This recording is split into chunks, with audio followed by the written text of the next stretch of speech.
নমস্কার বন্ধুরা, কেমন আছো তোমরা সবাই? আশা করি সবাই খুব ভালো আছো। আমিও খুব ভালো আছি।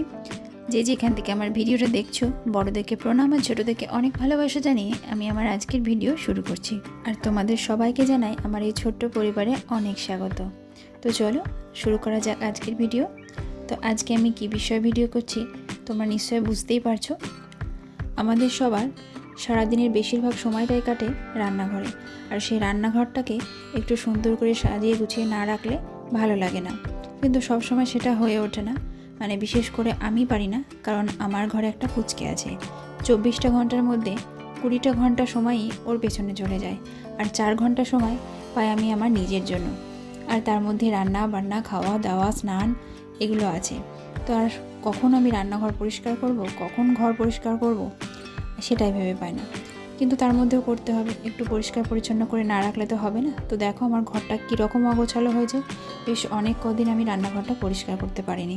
তো চলো আজকে ভাবলাম রান্নাঘরটা একটু পরিষ্কারই করি। তবে হ্যাঁ, পুরো ভিডিওটা তোমরা যেটুকু দেখবে, আমি কিন্তু পুরোটা একবারে পরিষ্কার করতে পারিনি। আমি একটু একটু করে পরিষ্কার করি।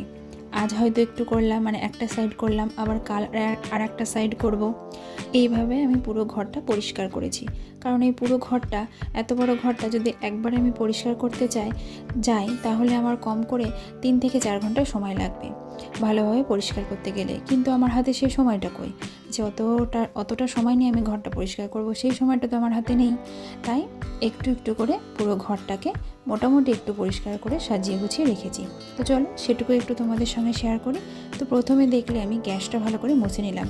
তো ওটা তো প্রতিদিনের মোছা, দুবেলাই ওটা প্রতিদিনই মুছতে হয়। তো ওটা আর কি বলবো। তো যাই হোক, গ্যাসটা মুছে নিলাম। তারপরে এই সাইডটা খুব অগোছালো হয়ে গেছিলো, বেশ অনেক কদিন মোছা হয়নি, প্রায় 1 মাস মতো আমি এই দিকটা ভালো করে মুছতে পারিনি। আর পুচকেটা এখন আছে তার বাবার কাছে, আর আমি সেই ফাঁকে একটু পরিষ্কার করে নিচ্ছি। আর আমার এই সাইডটায় থাকে সমস্ত তেল মশলা, মানে লবণ, ঘি, চিনি, চা, তারপরে হাতা চামচ যেগুলো দরকার সব সময়, সেগুলো থাকে। মেয়ের টিফিন বক্স থাকে, কতকগুলো টিফিন বক্স এখানে থাকে আর কতকগুলো ভেতরে থাকে। তো সেগুলোকে আমি একটু সরিয়ে নড়িয়ে ভালো করে মুছে নিলাম, আর দেওয়ালটাও একটু ভালো করে মুছে নিলাম। তো চলো বন্ধুরা, তোমরা সঙ্গে থাকো, দেখতে থাকো, আর ভালো লাগলে কিন্তু অবশ্যই কমেন্ট করে জানাবে। আর আগে রান্নাঘরটা প্রায় দিনই পরিষ্কার করতাম, সুন্দর করে সাজিয়ে গুছিয়ে রাখতাম, কিন্তু এখন আর সেটা পারি না। কারণ আগেই তো বললাম, আমার সব কিছুর একটাই কারণ, আমার পুচকে। তো এই পুচকেটাকে নিয়ে আমি কোনো কিছুই ঠিকভাবে করতে পারি না এখন, ইচ্ছে থাকলেও পারি না, কারণ ওর পেছনেই বেশিরভাগটা সময় আমার চলে যায়। আর বন্ধুরা, যারা তোমরা এখন আমার এই ভিডিওটা দেখছো, তাদের কাছে আমার অনুরোধ, প্লিজ আমার পরিবারে এসে আমার চ্যানেলটা সাবস্ক্রাইব করে পাশে থাকা বেল বাটনটা প্রেস করে দিও। আর ভালো লাগলে অবশ্যই একটা কমেন্ট করে জানাও যে কেমন লাগলো, আর একটা লাইক করে যেতে কিন্তু ভুলো না। আর যারা ফেসবুক পেজ থেকে দেখছো, তারা কিন্তু অবশ্যই আমার এই পেজটা ফলো করে তোমাদের বন্ধুদের সঙ্গে একটু শেয়ার করে দিও। তো চলো তোমরা সঙ্গে থাকো, দেখতে থাকো। এরপর আমি বেসিনটা পরিষ্কার করে নিলাম, আর বেসিনটা আমি বাসন মাজার যে সাবানগুলো হয় সেই সাবান দিয়ে আর স্কচ ব্রাইট দিয়ে ভালো করে পরিষ্কার করে নিলাম। কারণ এটা তো স্টিল, তাই সাবান দিয়ে পরিষ্কার করলে ভালো পরিষ্কার হবে। আর এই যে দেওয়ালগুলো দেখছো, এই দেওয়ালগুলোতে একটু হারপিক দিয়ে ভিজিয়ে দিচ্ছি, কারণ এই দেওয়ালগুলোতে দেখো কীরকম হলুদ হয়ে স্পট পড়ে গেছে। কারণ আমাদের এই মোটরের জলে, মানে মেশিনের জলে এত পরিমাণে লাল আয়রন যে সমস্ত কিছু মানে দুদিনে একদম লাল হয়ে যায়। দুষ্টু কি বসানো আছে গ্যাসে? ওটা কি বলতো? দুধু মামা খাবে? কে খাবে দুধু? দুধু কে খাবে? দুধু কে খাবে? বাবা? দুধু কে? হ্যাঁ, কে খাবে? ওদিকে আমার বেসিনটা পরিষ্কার করা হয়ে গেছে। এরপর চলে এসেছি এই থাকা দুটো পরিষ্কার করতে। এই থাক দুটো অনেক দিন পরিষ্কার করা হয়নি। আর এখানে যে টুকটাক প্যাকেটগুলো দেখছো, এগুলো আমরা সেই পিকনিক করেছিলাম, তখন আমি অবশ্য ভিডিও করতাম না, পিকনিক করেছিলাম, আর তখনকার সমস্ত মশলাপাতিগুলো বেঁচেছিল। তো সেগুলো এখানে রাখা আছে আর একদিন পিকনিক করব বলে, কিন্তু সেটা আর হয়নি, সেজন্য মশলাগুলো রাখাই আছে। জানি না কবে আর পিকনিক হবে, আর না হলে আমি ঘরেই রান্না করে নেব। আর এই ওপর থাকাটাই থাকে আমার সমস্ত কিছু চায়ের বাসনপত্র। আর এই জায়গাটা একটু বেশি নোংরা হয়, কারণ চায়ের যে লাল কষগুলো সেগুলোতে এই জায়গাটা বেশি লাল হয়ে যায়। আর এগুলো আমি বার করে নিয়ে এবার একটু ভালো করে পরিষ্কার করব, কিন্তু একদম ভেতরকার থেকে ওগুলো বার করছি না, এতে কী হবে তারও সময় লাগবে, আমার হাতে অত সময় নেই, সেই জন্য সামনেকারগুলো মোটামুটি বার করে আমি একটু পরিষ্কার করে নিচ্ছি।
আমি এখানে মিক্সিটা রেখে একটু প্যাকেট দিয়ে ঢাকা দিয়ে দিলাম, কারণ কি আমার ঘরে চিমনি লাগানো নেই, আর তাই রান্নার সমস্ত তেল মশলাগুলো মানে সেগুলো ছিটকে এসে পরে আর খুব নোংরা হয়, আর তাই আমি এটা একটা প্লাস্টিক দিয়ে ভালো করে ঢেকে রাখলাম মিক্সিটাকে।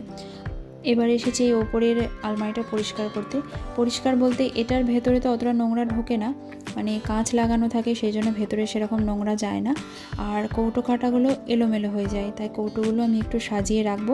আর এখানে সমস্ত ডাল থেকে আরম্ভ করে মানে সমস্ত কিছু এই ওপরে থাকে, তাই এগুলো একটু অগোছালো হয়ে গেছে, অনেকদিন গোছানো হয়নি, তাই এগুলোকে আমি একটু গুছিয়ে নিচ্ছি।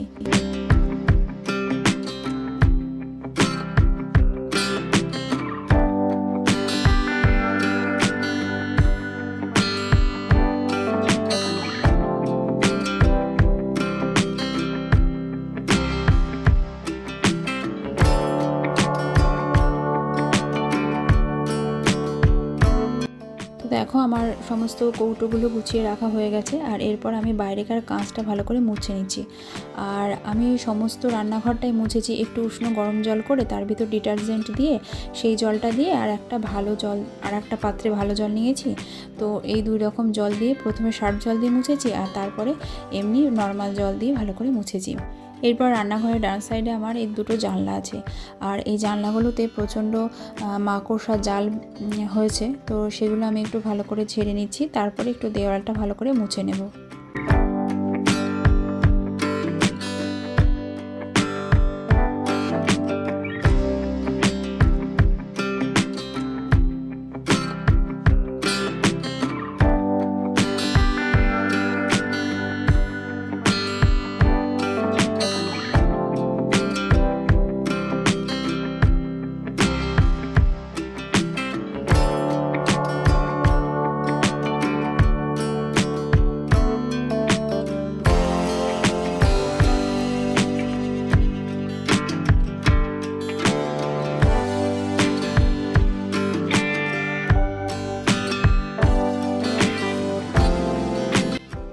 এরপর চলে এসেছি একদম নিচের আলমারিটায়। আর এখানে থাকে সমস্ত বড় বড় কৌটো, মানে চাল, ময়দা, তারপরে মুড়ি, এই সমস্ত বড় বড় জিনিসগুলো এখানে থাকে।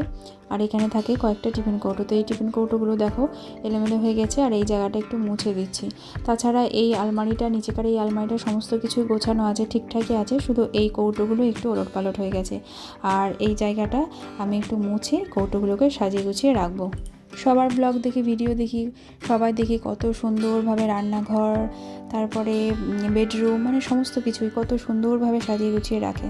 তো আমি না অতটা কিন্তু সুগৃহিণী নই যে সুন্দর করে সাজিয়ে গুছিয়ে রাখবো, সেটা আমার দ্বারা হয়তো অতটা হয় না। তো যেটুকু পারি একটু সাজিয়ে গুছিয়ে রাখার চেষ্টা করি। তো সেটাই তোমরা দেখো।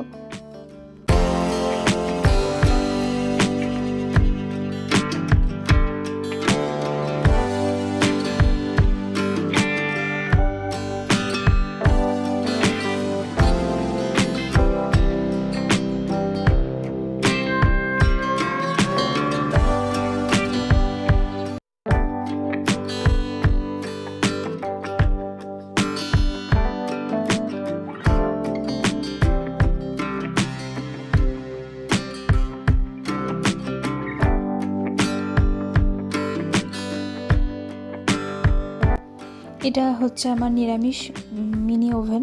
তো এটাকে আমি ভালো করে ঢেকে রেখেছি, কারণ কোনো সময় হয়তো এঁটোকাটা পড়ে যেতে পারে। তো সেই জন্য একদম গ্যাস ওভেনটাই যাতে না পড়ে, সেই কারণে আমি ভালো করে ঢেকে রেখেছি। যদিও এটা আলমারির মধ্যে আছে, গেট লাগানো আছে, তবুও এটা আমি ভালো করে ঢেকেই রেখেছি। যেহেতু নিরামিষ, এটাতে পুজোর জন্য রান্নাবান্না যখন করি তখন এই গ্যাস ওভেনটাই করি, তো সেই কারণে আমি ভালো করে ঢেকে রেখেছি। আর এই সাইডটা দেখলাম সেরকম নোংরা হয়নি, সেই জন্য আবার লাগিয়ে রেখে দিলাম, কারণ আমি যত তাড়াতাড়ি সম্ভব তত তাড়াতাড়ি আমি ঘরটাকে পরিষ্কার করার চেষ্টা করছি। তাই যেখানে বেশি নোংরা নেই সেখানে আর হাত দিচ্ছি না, মানে যে জায়গাটা মোটামুটি ঠিকঠাক আছে সেই জায়গাটা সেরকমই রেখে দিচ্ছি। আর যে জায়গাটা দেখছি খুব নোংরা হয়েছে সেগুলো একটু পরিষ্কার করছি। তো দেখো এবার চলে এসেছি মেঝেটা। তো মেঝেটাও দেখো এই কোনাগুলো একটু তেল ছিটে পড়ে গেছে, আর সেগুলো আমি একটু সার্ফ জল দিয়ে আর স্কচ ব্রাইট দিয়ে ভালো করে প্রথমে পরিষ্কার করে নিচ্ছি, এরপর ভালো করে মুছে নেব।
দেখো বন্ধুরা, আমার এই পুরো ঘরটা পরিষ্কার করে গুছিয়ে রাখা কমপ্লিট। তো কেমন লাগলো তোমাদের আজকের আমার এই ভিডিওটা অবশ্যই কিন্তু কমেন্ট করে জানিও। তাহলে আজকের মতো ভিডিওটা এখানেই শেষ করছি। সবাই ভালো থাকবে, সুস্থ থাকবে। দেখা হবে আগামীকাল আবারও একটা নতুন ভিডিওতে। তো চলো, টাটা।